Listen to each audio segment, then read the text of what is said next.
Hi, it's Colleen with Rope and Resellers, and I'm here for another sales update for the week of April 17th through the 23rd, 2017.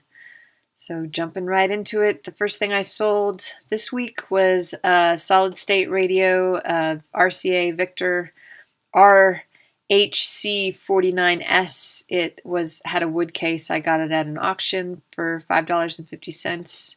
It's an online auction, and you go and pick it up once you've won your item. And that sold for $40.19. They paid shipping and the costs. So when I say costs, that means eBay, PayPal, and shipping costs. $13.20 for a total profit of $21.49. And that took 3 weeks to sell. So not too long. Not a ton of profit on that one, but I did pay up a little bit. I'm learning about radios. I am super attracted to them. My dad had a bunch. In fact, I have a Blaupunk in the basement. I got a list, but I think they're cool. Some of them are worth a lot of money, and some of them are not. This one worked, but they must have made a lot of them. Anyway, next thing was Wedge It, which is this little plastic building pyramid set that my kids got. It was pretty fun. You can make frogs and different things out of it.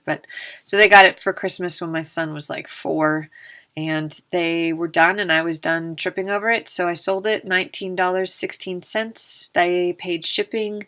The shipping and fees $10.68 for a total profit on that of $8.48, and that took a while, 15 months to sell.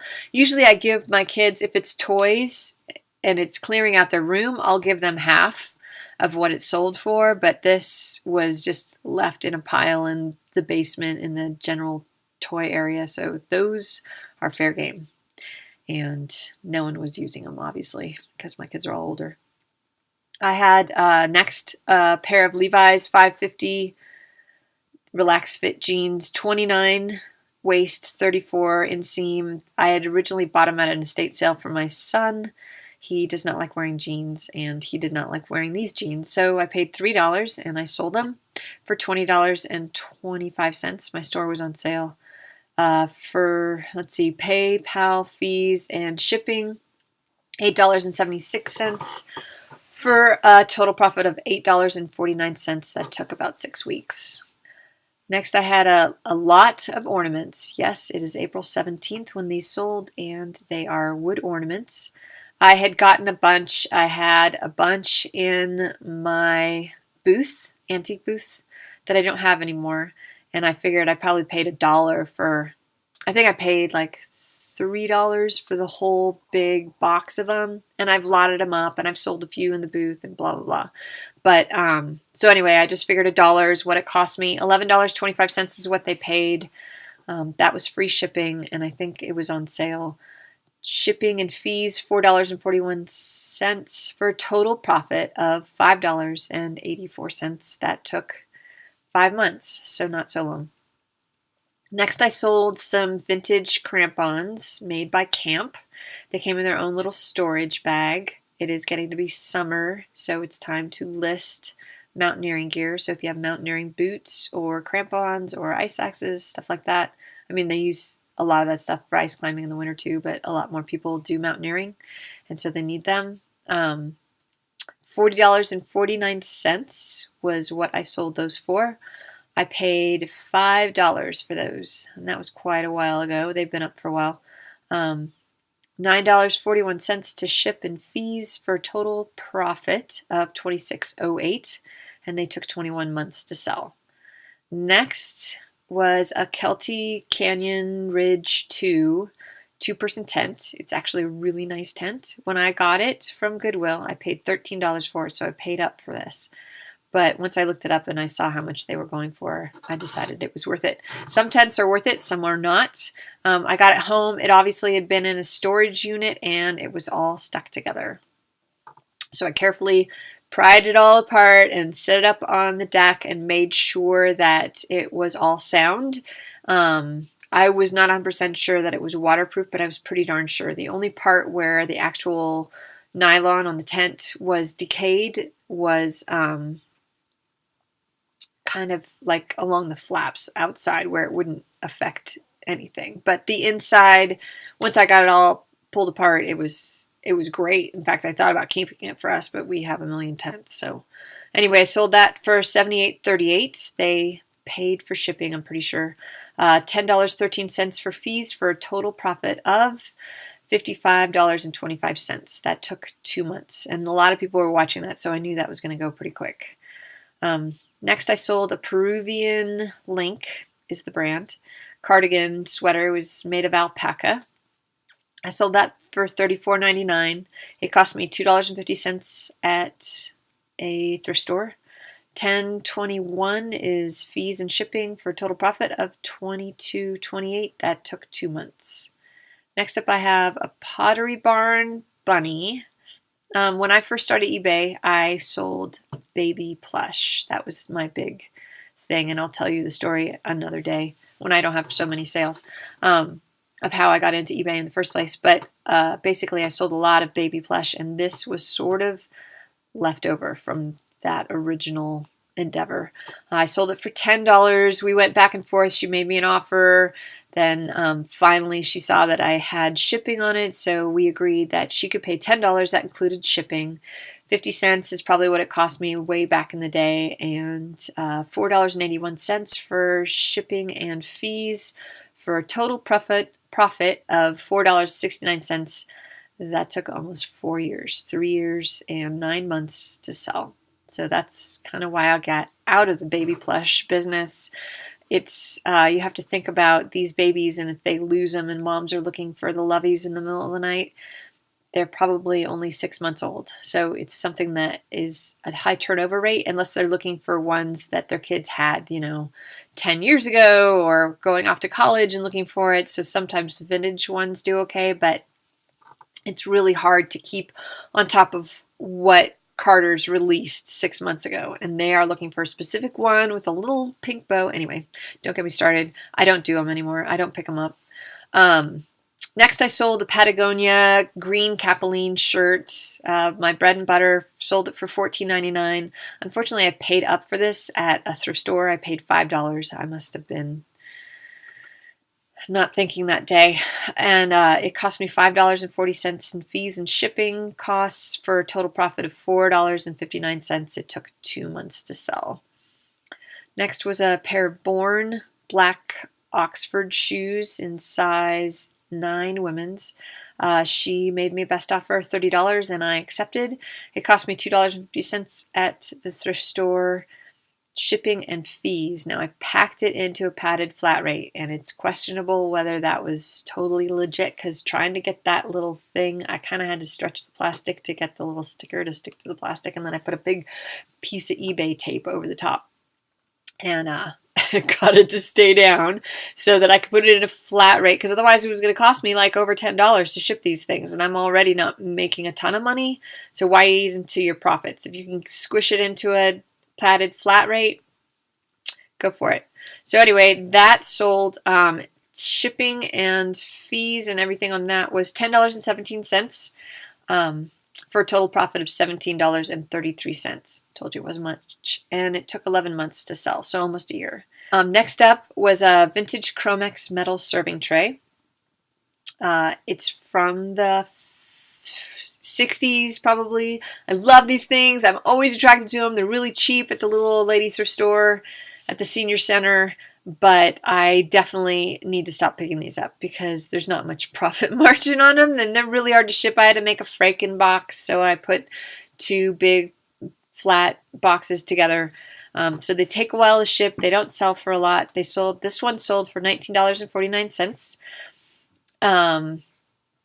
$12.82 is what I paid in shipping, and I think they paid for most of the shipping. It ended up costing me a little bit more than I thought. So my total profit on that was a whopping $5.17. 3 months is how long it took to sell that. I have a bunch of stuff from my booth that I've been burying my head in the sand and have had in bins. So in January, I didn't buy anything. I didn't go into grocery stores, into thrift stores. I kept out of them, and I tried to list old stuff that I had, so there was a lot of bins from my booth. So anything that's sold in the last 3 months, like from 3 months ago, is probably from my booth that I closed a year ago. Anyway, next up was a table lamp. This one sort of saved me. This was great. It was really cool, but then when I brought it home, I realized that it had been painted over. And it was really even cooler because I think it was probably teak underneath. And if they're smart, they're going to take the paint off, and then it would probably be worth a lot more. But it was a beautiful wood lamp. It was painted black, and it had, the base was brass, but I think they painted that as well. And I just didn't, sometimes you got to wonder if it's worth your time to restore something, and this I decided it wasn't. It was cool enough without that. So $78.93 is what they paid for the item. They paid full price and they paid shipping.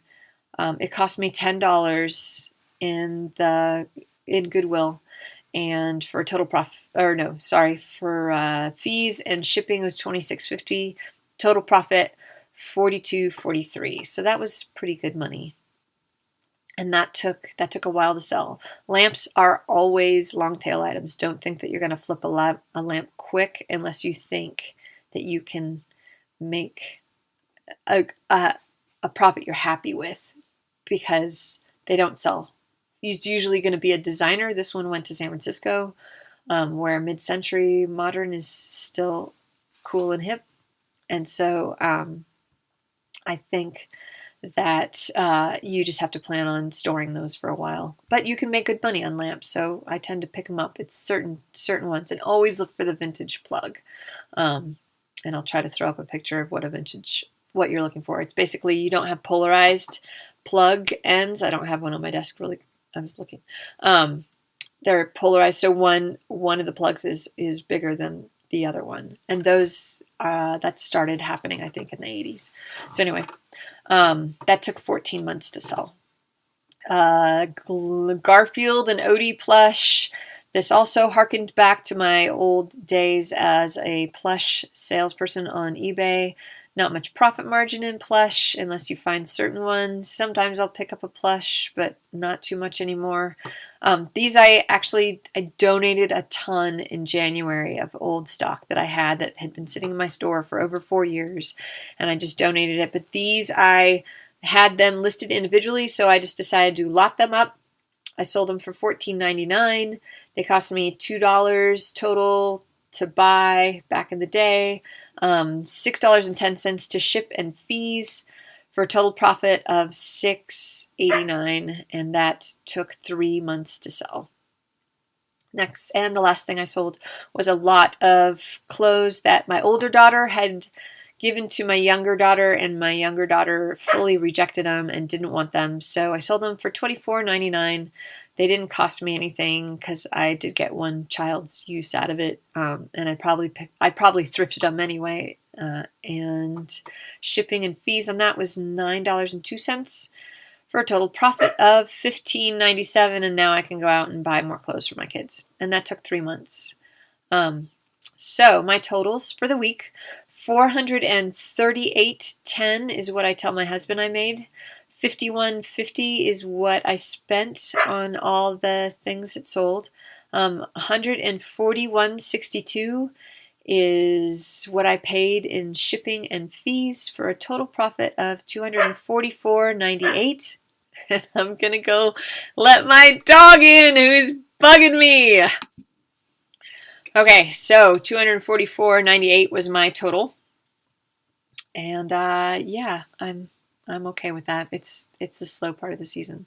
So this past week, my kids had spring break, and unfortunately my husband had to work, so I was on my own with the kids, and I had the opportunity to go to the Spokane bins, which I have never been to any of the bins. And I do travel to California a bit to go visit my sister, and they do have bins where she lives, but I've never gone because we're too busy doing other things. So this trip, we went to Spokane. Well, we didn't stay in Spokane. We stayed in Idaho, but and we went to the bins, and my son loved it, and my daughters hated it.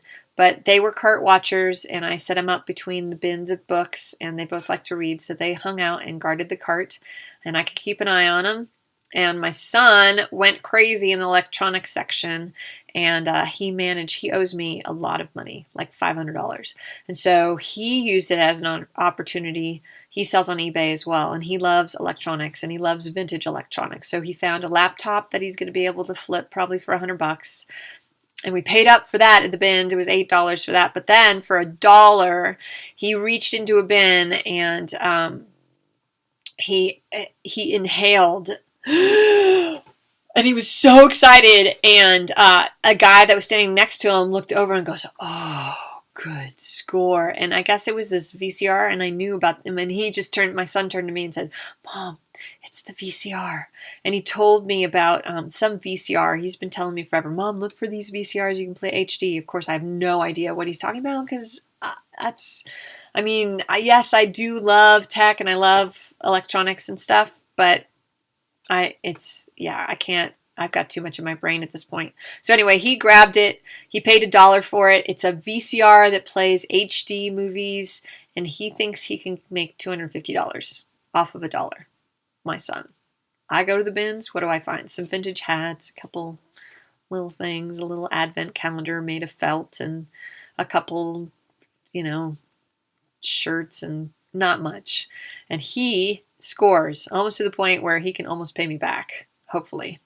That would be really nice. So anyway, and then on Friday, it was a estate sale day, so I just hit up Craigslist and got on my yard sale mapper app and found an amazing yard sale. It appealed to my son. They had video games in the title, so I brought him, and they had just emptied out a storage unit, or there were a couple families, and I walked in and I found this really cool Peruvian wool tapestry thing.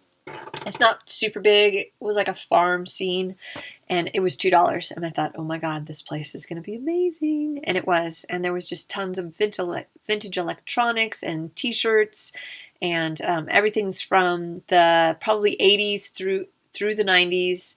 And it was just like a little time capsule. There's all these old there was a Mattel, like a poker game that was still in the box. And anyway, it was awesome. It was an amazing opportunity.